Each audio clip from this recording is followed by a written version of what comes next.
जय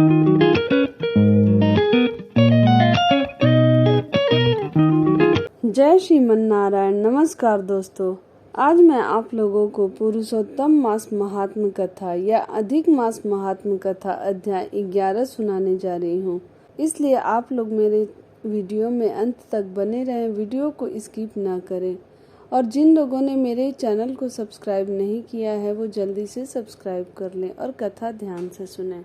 नारद जी बोले, सब मुनियों को भी जो दुष्कर कर्म है, ऐसा बड़ा भारी तप है जो इस कुमारी ने किया, वह हे महामुने हमसे सुनाइए।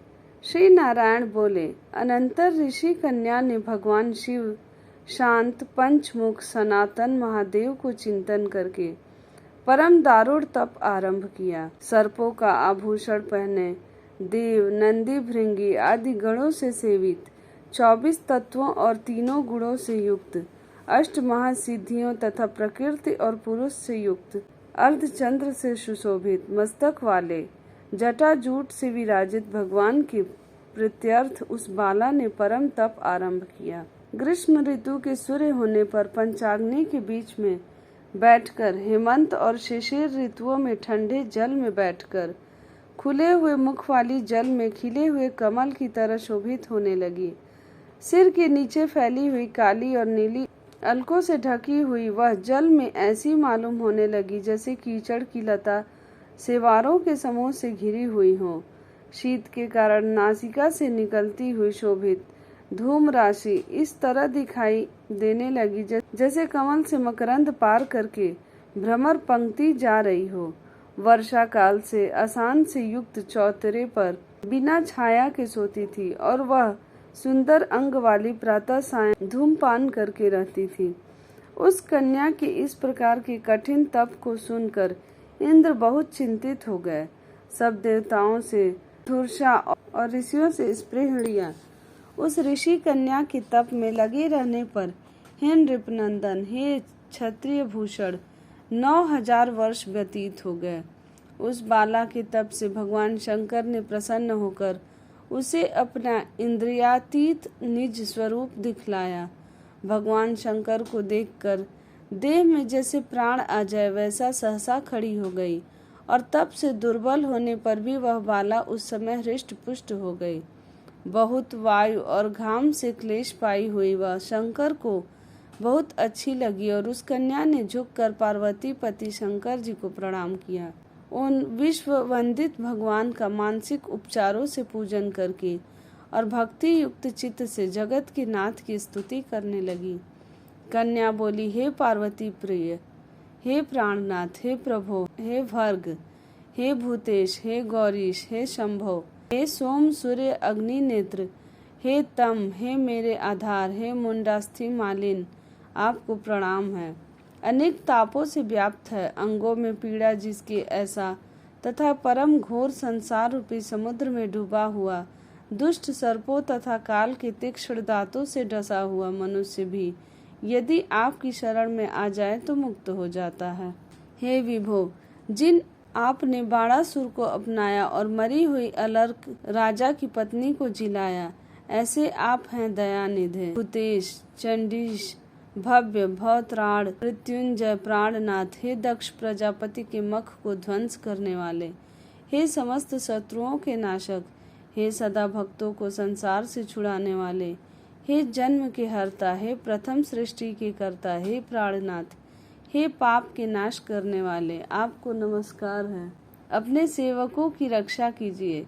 हे नृप, बड़ी भाग्यवती मेधावी की तपस्विनी कन्या इस प्रकार मन से और वाणी से शंकर की स्तुति करके चुप हो गई।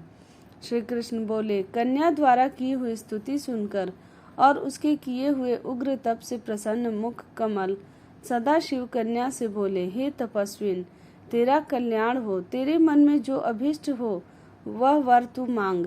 हे महाभागे, मैं प्रसन्न हूँ, तू खेद मत कर।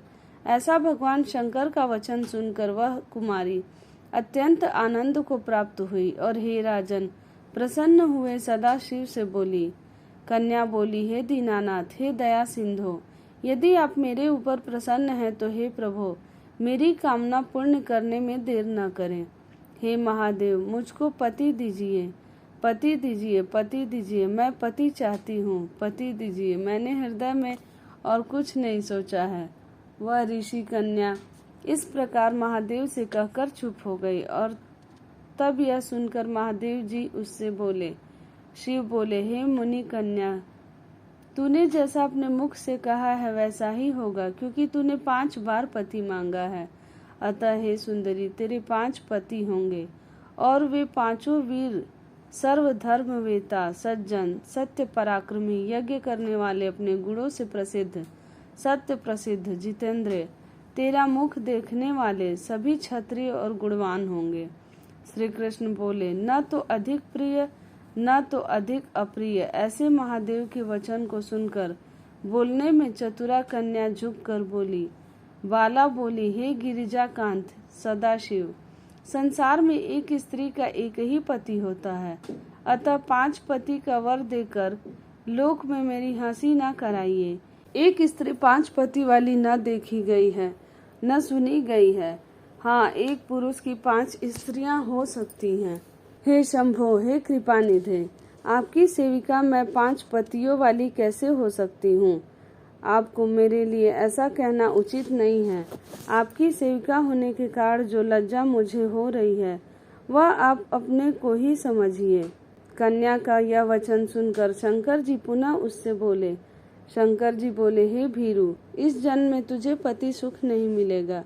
दूसरे जन्म में जब तू तपोबल से बिना योनि के उत्पन्न होगी, तब पति सुख को भोग कर अनंतर परम पद को प्राप्त होगी, क्योंकि मेरी प्रिय मूर्ति दुर्वासा का तूने पहले अपमान किया है। हे शुभ्रु, वह दुर्वासा यदि क्रोध करे तो तीनों भुवनों को जला सकते हैं। सो तूने अभिमानवश ब्रह्म तेज का मर्दन किया है। जिस अधिक मास को भगवान कृष्ण ने अपना ऐश्वर्य दे दिया, उस भगवान के प्रिय पुरुषोत्तम मास का व्रत तूने नहीं किया। मैं ब्रह्मा आदि से लेकर सब देवता, नारद आदि से लेकर सब तपस्वी जिसकी आज्ञा सदा मानते चले आए हैं, हे बाले, उसकी आज्ञा का कौन उल्लंघन करता है? लोक पूजित पुरुषोत्तम मास की दुर्वासा की आज्ञा से तूने पूजा नहीं की। हे मूढ़े द्विजात्मजे, इसीलिए तेरे 5 पति होंगे। हे बाले, पुरुषोत्तम के अनादर करने से अब अन्यथा नहीं हो सकता। जो उस पुरुषोत्तम की निंदा करता है वह रौरव नरक का भागी होता है। पुरुषोत्तम का अपमान करने वाले को विपरीत ही फल होता है। यह बात कभी अन्यथा नहीं हो सकती है। पुरुषोत्तम के जो भक्त हैं वे पुत्र, पौत्र और धन वाले होते हैं और वे इस लोक को तथा परलोक की सिद्धि को प्राप्त हुए हैं, प्राप्त होंगे और प्राप्त हो रहे हैं। और हम सब देवता लोग भी पुरुषोत्तम की सेवा करने वाले हैं। जिस पुरुषोत्तम मास में व्रतादिक से पुरुषोत्तम शीघ्र ही प्रसन्न होते हैं, उस सेवा करने योग्य मास को हे सुमध्य में हम लोग कैसे न भजे। उचित और अनुचित विचार की चर्चा करने वाले अतएव अनुकरणीय जो मुनि हैं, उन अति उत्कट श्रेष्ठ तपस्वी पुरुषों का वचन कैसे मिथ्या हो सकता है, कहो। इस प्रकार कथन करते हुए भगवान नीलकंठ शीघ्र ही अंतर ध्यान हो गए और वह बाला यूथ से भ्रष्ट मृगी की तरह चकित सी हो गई। सूत जी बोले, हे मुनीश, रेखा सदृश चंद्रमा से युक्त मस्तक वाले सदाशिव जब उत्तर दिशा के प्रति चले गए, तब वृतासुर को मारकर जैसे इंद्र को चिंता हुई थी, उसी प्रकार मुनिराज की कन्या को चिंता बाधा करने लगी। इस प्रकार पुरुषोत्तम मास कथा अध्याय 11 समाप्त हुआ। इसके आगे की कथा मैं पुरुषोत्तम मास महात्म कथा अध्याय 12 में सुनाऊंगी। इसलिए आप लोग मेरे चैनल से जुड़े रहें और जिन लोगों ने मेरे चैनल को सब्सक्राइब नहीं किया है वो जल्दी से सब्सक्राइब कर लें। कथा अच्छी लगे तो वीडियो को लाइक शेयर जरूर करें और कमेंट में जय श्रीमन नारायण जरूर लिखें।